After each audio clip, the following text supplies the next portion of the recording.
Buenas noches amigos, ¿cómo están? Mi nombre es Úrsula Chamochumbi, gracias por acompañarnos esta nueva semana en La Mira.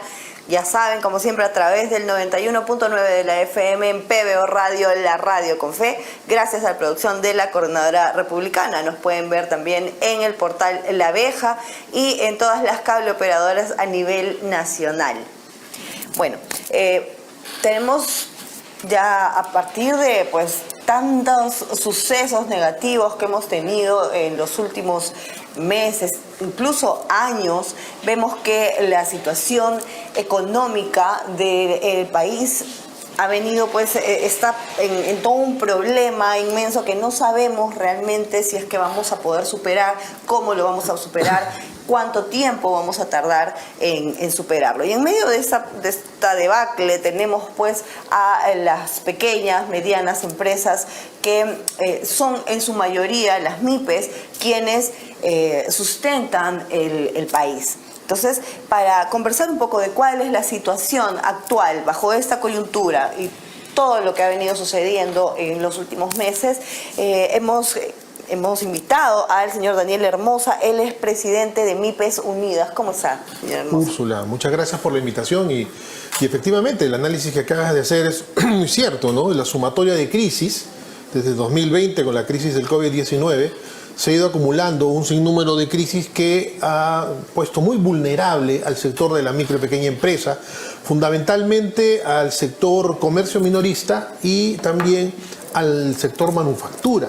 Porque esta crisis lo que está llevando es al deterioro de la capacidad adquisitiva de las personas, ¿cierto? La inflación destruye los sueldos, destruye el consumo y paralelo a esto tenemos un proceso recesivo que está también contribuyendo a que haya menos consumidores. Y hoy día hay producción, pero no hay clientes. Entonces, es un panorama bastante complicado que creo yo que se debe aplicar rápidamente medidas contra este ciclo económico, que no solamente es el Perú, es el mundo, pero que claro, se ve condimentado por la crisis política que hemos vivido, el desgobierno que tuvimos con Castillo, que llevó como consecuencia a que ahuyentó todas las inversiones, no solamente las grandotas, también las medianas, las pequeñas y las micro. Y finalmente, lo que ya devino con la paralización que tuvimos en la zona sur, que arruinó la campaña navideña y que impactó en un más o menos 20% la campaña escolar, que no pudo concretarse en la zona sur como debió ser. Así que y ahora la del fenómeno del Niño, pues no pinta bien el panorama. Así es. ¿Qué medidas está tomando o ha tomado directamente hacia ustedes el Ministerio de Economía? ¿Han tomado algunas medidas? ¿Hay algún plan de rescate? ¿Han hecho algo? Obviamente hablando sobre el último gobierno, ¿no? Porque en el gobierno de Castillo sabemos que no hubo en ninguno de estos programas, no se hizo nada. Pero en el gobierno de la señora Boluarte, ¿existe algún programa, algún mecanismo, algo que los esté impulsando? Se ha visto algunas acciones más o menos de una muestra de muy buena voluntad de parte del gobierno. Podríamos decir que están en el paquete compunche productivo, ¿no? Que se fue lanzado hace más o menos 2 meses y días, pero que lamentablemente por la velocidad que tiene el Estado pues es muy lento. Yo anuncio hoy día y comienza a ejecutarse después de 2 o 3 meses. Y eso es lo que está sucediendo.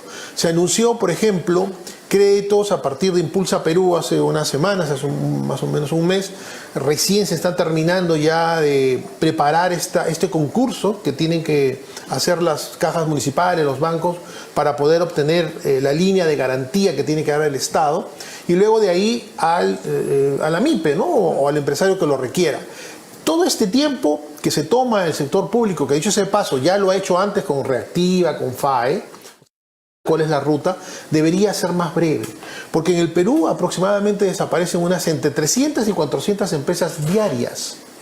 Ese es el índice de mortandad en tiempos casi normales, ¿no? Por eso estamos incrementando un 20% o 25% más sobre ese promedio anual.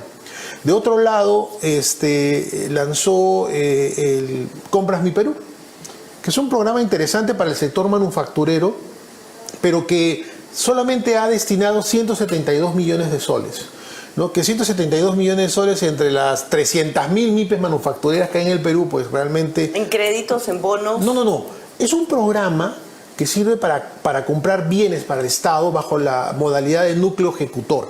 O sea, el Estado le encarga a un núcleo ejecutor que divida la compra en lotes y se entrega a la micro y pequeña empresa que de acuerdo a su potencial, digamos, de capacidad de producción se le asigna. Tengo 10 máquinas, 1000 polos. Tengo 20 máquinas, 2000 polos. Esa es la lógica de Compras Mi Perú. El problema es que, por ejemplo, dicen que todas las comparaciones son odiosas, pero en la época de Vizcarra, ¿no?, a propósito de ese señor, él dejó más de 900 millones de soles para Compras Mi Perú, que se ha ejecutado o que se está terminando ya de ejecutar este año. Y sabiendo que estamos en una situación peor que la que nos encontramos en el año 20, ojo que fue la pandemia, ¿no?, se ha destinado solo 172 millones, lo cual nos parece una especie de, bueno, aquí estoy, pero no es realmente lo que espera el sector de la micro y pequeña empresa. Por otro lado, también ha tomado una medida el Ministerio de Economía de suspender la elevación del impuesto selectivo al consumo hasta el mes de junio de este año, donde el ministro anunció que se iba a volver a evaluar. Pero obviamente, después de el anuncio fue en enero, pero si sumamos todo lo que ha venido sucediendo hasta la fecha, lo más probable es que el ministro, sabiendo la inteligencia que él tiene, va a hacer que este año no se eleve el selectivo al consumo, que finalmente no afecta a la fábrica ni tampoco al bodeguero, afecta al consumidor. Pero sí tiene un efecto económico inmediato en un sector muy vulnerable que son las bodegas, porque las bodegas dejan de vender y lamentablemente justo las bebidas azucaradas o las bebidas que tienen un contenido de alcohol son las que más se venden en tiempo de verano. Y como se ha anunciado un verano bastante largo, es probable que las ventas de esos artículos o esos productos sigan siendo importantes. Por lo tanto, sería un despropósito, más aún cuando el sector de comercio minorista ha perdido 25% su capacidad de reposición. ¿Qué quiere decir esto? Si yo salía con 4.000 soles a reponer mi bodega, hoy día tengo que salir con 5.000. Y ese margen, esos 1.000 soles más que está gastando la bodega, ¿de dónde lo saca? Si ahora está vendiendo menos. Entonces, realmente el sector de la micro y pequeña empresa, cada uno con su característica, necesita una receta distinta para poder ser atendida. Ejemplo, se lanza Impulsa Perú, bajo los parámetros que ya conocemos, facturación, una serie de parámetros para obtener un crédito normal. Pero dime, ¿las bodegas, por ejemplo, o los puestos de mercado facturan? No facturan, están en el régimen RUS.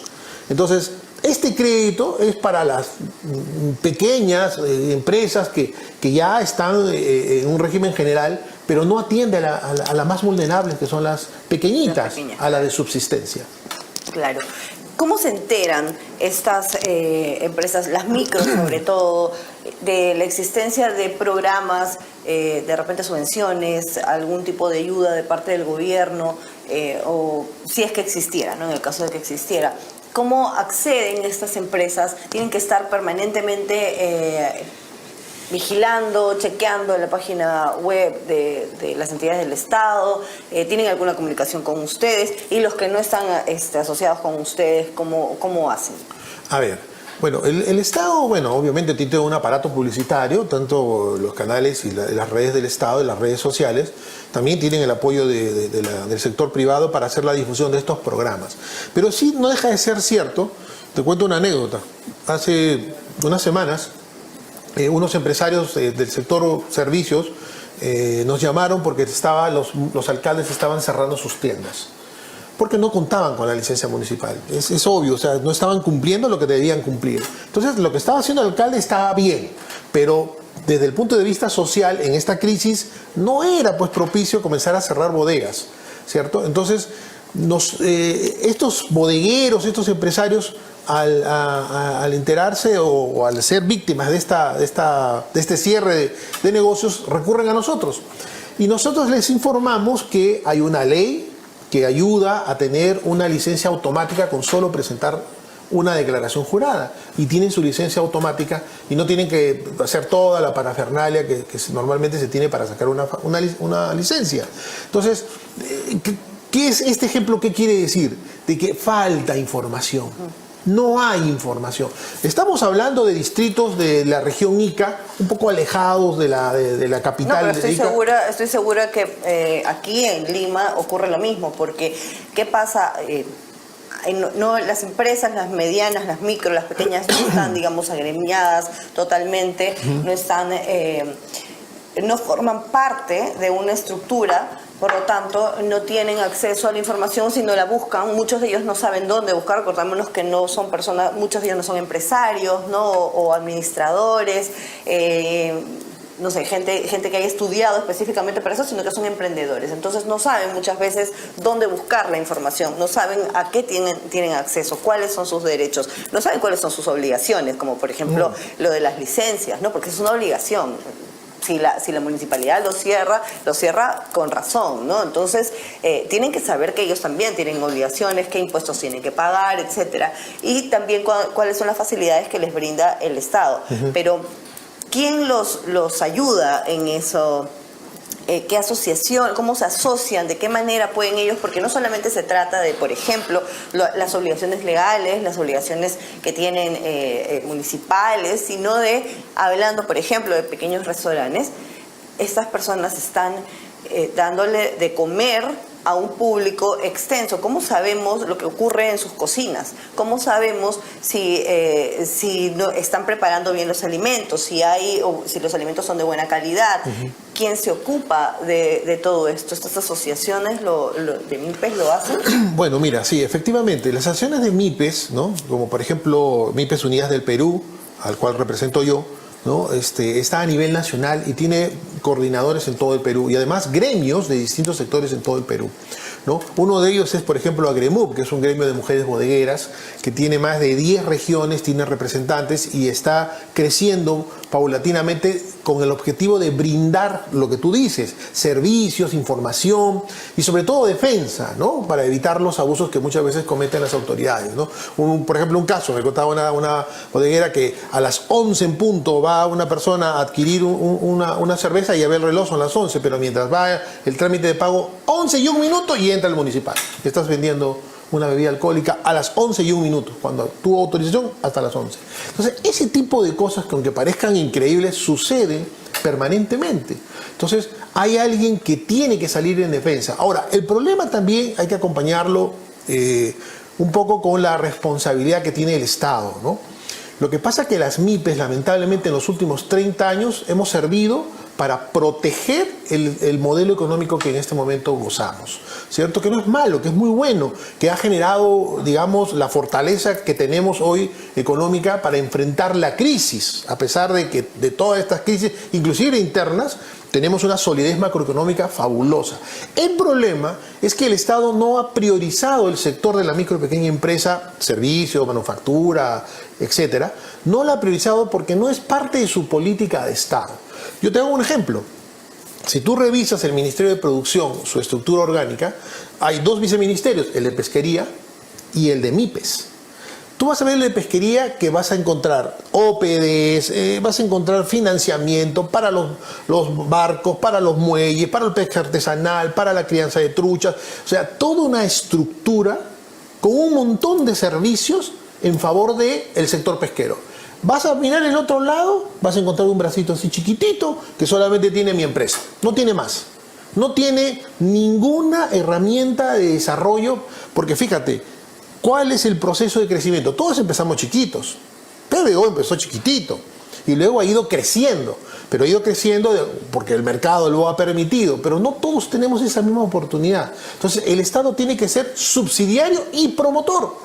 Y esa escalera de crecimiento, ellos tienen, oye, pero ¿por qué esta empresa MIPE, creada en el año 2000, han pasado 22 años y sigue siendo MIPE? ¿Por qué? ¿Qué está pasando? Porque no hay créditos, porque el mercado es pequeño, porque nuestra clase media no ha crecido.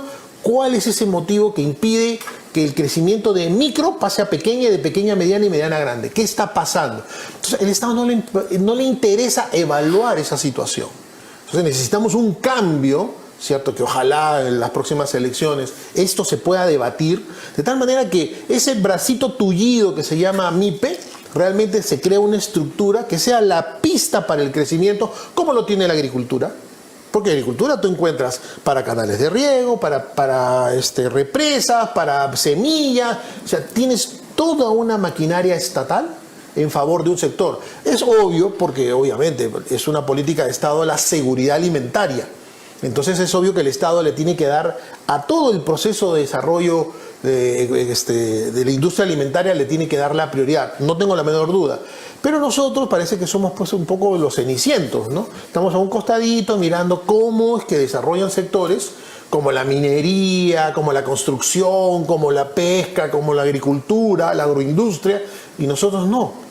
Entonces, realmente necesitamos tiene que ver con el nivel de repente, de inversión que se necesita, pero no es lo mismo que invierte pues, una mina o un minero versus lo que invierte una microempresa. ¿Tiene que ver con eso? No, yo creo que pues, tiene que ver probablemente en cuanto a lo que se refiere, que por ejemplo una campaña de Gamarra tienes que meterle pues 6.000 millones de soles, ¿no?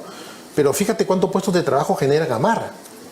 ¿De acuerdo? O sea, el efecto multiplicador de esa inversión, que es privada, pero que el Estado debía en este momento de crisis intervenir, ¿no? Ayudaría a salvar puestos de trabajo. Pero poniéndonos en el escenario que te comentaba de una política de Estado, tiene que construirse una política de Estado para, en primer lugar, romper esa perpetuidad de ser microempresario. ¿Qué está pasando? Ese análisis no se ha hecho. Ahora, ¿cuáles son las medidas? Bueno, comercio exterior. El mercado es muy pequeño, es verdad. Nuestra clase media, después de la pandemia, se ha achicado muchísimo. En este momento, indicadores que justo leí hace unas semanas, ¿no? La clase media estaba utilizando más la tarjeta de crédito, ya no para irse al cine o para irse a un viaje, para comer. Y cuando ya comienzas a utilizar una tarjeta de crédito para comer, ya la situación económica se pone definitivamente mucho más complicada. Y nuestra clase media está dejando de serlo, que es finalmente la que arrastra el consumo. Claro. Ahora, justamente me parece que sí, definitivamente el Estado tiene que intervenir en esto, como era mi pregunta inicial, en la supervisión también de las microempresas, que me parece que son las menos supervisadas por el Estado, dependiendo también de a dónde van, de qué rubros en qué rubro están, ¿no? Pero ¿cuál es el trabajo de ustedes, de las asociaciones, por ejemplo, frente al Ministerio de la Producción o al Ministerio de Economía? ¿Se está haciendo alguna labor para que justamente ellos puedan crear programas parecidos, por ejemplo, los que se hacen en otras industrias, en la minería, en la agricultura, en la pesca, en otras actividades que, según lo que usted nos está diciendo, son más importantes para el Estado? ¿Hay alguna conversación que ya se esté llevando a cabo? Porque las ideas, claro, pueden venir del Estado, pero si vamos a esperar que vengan del Estado, vamos a esperar a mañana, tarde y siempre, ¿no? Entonces, muchos sectores son los que envían más bien al Estado sus propuestas. En el caso de ustedes, ¿qué es lo que están haciendo? Es exactamente lo que hacemos, ¿no? Nuestro gremio es uno de los gremios que ha hecho muchas propuestas al gobierno, algunas escuchadas de alguna manera, otras no, porque hay una diversidad, digamos, la MIPE no está pues en un solo ministerio realmente. Por ejemplo, tú sabías, y le pregunto a la gente que nos está viendo, ¿tú sabías que existen las MIPES del agua? No, nadie sabe. O sea, la CEDAPA, la empresa de agua de Piura, la de Tumbes, esas grandes empresas, ¿no? Pero hay empresitas pequeñitas que administran el agua en todo el Perú. Y son 70.000 MIPES del agua, que se conoce como HAS, ¿no? ¿Qué política de Estado se ha construido en favor de estas? Nosotros que monitoreamos los sectores, la verdad es que ninguna. La única norma que se dio fue en el año 2004, si no me equivoco, y en el 2008. Y de ahí nunca más se ha vuelto a normar el tema de las MIPES del agua, que son las que administran el agua en esos pueblitos chiquitos de todo el Perú. Tenemos las MIPES pesqueras, que más o menos sí, están bien porque están en el sector pesquero, donde les dan apoyo, porque eso tiene que ver con la alimentación. Pero, por ejemplo, la minería informal, las MIPES, las pequeñas, hasta ahora no se ha logrado implementar una política de Estado real para formalizarlas. ¿Por qué? Porque los parámetros que le han puesto son muy altos, no los van a alcanzar. Entonces, hay que aterrizar las normas a la realidad del país. Es lo que te comentaba del crédito. El crédito, ahí están los créditos garantizados, pero los de RUS no llegan. ¿Sabes cuántos hay del régimen RUS en este momento? 800.000 personas y empresitas chiquitas que están en el régimen RUS y que no tienen ninguna opción. Por eso es que nosotros como gremio permanentemente estamos tratando de que ellos vean esta realidad, y gracias a ustedes también la prensa, que nos ayudan a visibilizarlo y a que también los congresistas tengan conciencia de lo que está pasando. Hace unos meses, el año pasado presentamos a todos los congresistas nuestro paquete de propuestas legislativas. En este momento, MIPES Unidas del Perú debe tener aproximadamente 9 proyectos de ley metidos en este momento en el Congreso, en las distintas comisiones. Este año se publicó nuestra propuesta, que la avaló, la auspició el congresista Elizarzaburu, que es el pago, la ley que crea el Registro Nacional de Empresas Acreedoras MIPES del Estado. ¿Qué cosa quiere decir esto, Úrsula? Cuando uno le vende al Estado, a veces no te pagan, ¿cierto? Y pasan los meses y no te pagan. Y eso se pasa a un sitio que se llama devengados. Esa deuda no es visible. Si tú en este momento entrevistas al ministro de Economía y le preguntas, señor ministro, ¿cuánto le debe el Estado en devengados a las MIPES? No tiene ni la menor idea. Nadie tiene ni la menor idea. ¿Por qué? Porque cada unidad ejecutora guarda esas deuditas y las paga cuando les da la gana. Lo que hemos hecho con este proyecto de ley, y esta ley ahora ya publicada, es que todas las unidades ejecutoras informen al MEF cuánto están debiendo. Y seguramente en los próximos meses sabremos cuánto le debe el Estado peruano en todos sus niveles de gobierno a la micro y pequeña empresa. Como antecedente, en Ecuador hace 8 o 10 años aproximadamente se dio un fenómeno muy similar al que estamos nosotros promoviendo. ¿Y sabes cuánto le debía el Estado ecuatoriano a las MIPES? $1.000 millones. Yo me imagino que no de repente sea eso o un poco más, pero esa es la labor que hace un gremio. Esa es la labor que hace un gremio, tratar de ver el problema que tienen los MIPES y hacer los planteamientos, porque no somos visibles para los gobernantes. Y sobre todo estos gobernantes que hemos tenido tantos presidentes en tan poco tiempo, que no hemos podido estructurar un plan. Por eso nosotros tenemos mucha fe que lo que pase en el futuro, que me imagino será en el 2016, las próximas elecciones, porque no veo que sean adelantadas, por lo menos de lo que yo veo, podamos estructurar con los que se presenten al gobierno un plan realmente de desarrollo de la micro y pequeña empresa. No tenemos una ley de industria.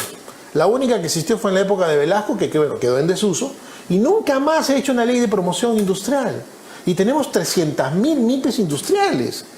O sea, ¿qué está pasando? El sector, por ejemplo, nuestro sector de imprentas. ¿Te imaginas ahora una imprenta? ¿Quién manda a imprimir algo? La publicidad es virtual. Entonces hay tantos problemas en tantos sectores que tenemos que ir trabajando uno por uno. El Estado no, pues el Estado dice, ya mandamos un préstamo a ver qué pasa, ¿no? Pero es que no es eso. Claro, esto es más lamentablemente responsabilidad, o si es que se quiere realmente impulsar, solucionar los problemas, va a tener que ser de parte, o la solución va a tener que venir de parte de los gremios, de parte de las asociaciones. En eso estamos. Porque lamentablemente, como vemos, el Estado no funciona todavía como debería funcionar en esos Bueno, están en aprendizaje, ¿no? Eso es algo que dicen que... Bueno, pero uno no llega... Sigue todo el mundo sin aprendizaje. Uno no llega al gobierno para aprender, no llega al gobierno con plan, se supone. No debería. Muchas gracias. Gracias. Muchas gracias por haber estado con nosotros esta noche. Gracias, amigos, también por habernos acompañado. Ya saben, siempre en el 91.9 de la FM, en PBO Radio, la radio con fe. Nos pueden ver también en todas las redes de la Coordinadora Republicana. Estamos en Facebook, Instagram, Twitter, TikTok, YouTube como CRTV. Buenas noches, nos vemos la próxima.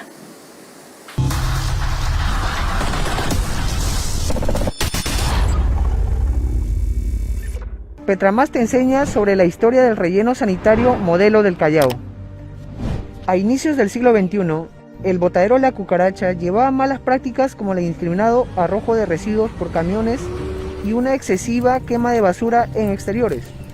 Sumado a ello, se tenía un espacio insalubre, como la chanchería, la pampa de los perros, uno de los mayores peligros ambientales para el Callao. Sin embargo, el fin de esta terrible situación llegó gracias a Petromás, una empresa peruana que se encargó con esfuerzo y dedicación a la rehabilitación y formalización del botadero La Cucaracha, convirtiéndolo así en el gran cambio para la comunidad chalaca, el relleno sanitario modelo del Callao.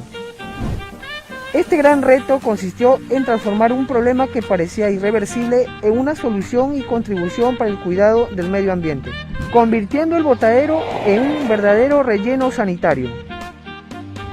Es así como Petromás fue implementando los proyectos más exitosos a nivel nacional a favor del Callao, como su mecanismo de desarrollo limpio y la recién inaugurada central térmica Biomasa Callao, con la cual se genera energía verde a partir de la basura, haciendo de Petromás el equipo líder del Perú en la gestión integral de residuos. Vecino, espero que esta parte de nuestra historia te haya ayudado a conocernos un poco más. Recuerda que nosotros seguimos en la lucha contra el cambio climático. Hasta el próximo Petromás te enseña. Así fue. La Subcomisión de Acusaciones Constitucionales del Congreso puso fin a la más nefasta patraña contra el régimen democrático constitucional, porque aprovechando el deceso de 2 jóvenes, sin una investigación en serio, se confeccionó un relato tendencioso para inculpar a 3 autoridades que asumieron el gobierno luego de sancionarse la inmoral conducta del coimero Martín Vizcarra por un vasto consenso parlamentario. Con la denuncia archivada, se disipa el discurso panfletario construido por la cúpula estatal y la gran prensa obsecuente para esconder los crímenes de Vizcarra e imputar golpismo a una transferencia constitucional del poder.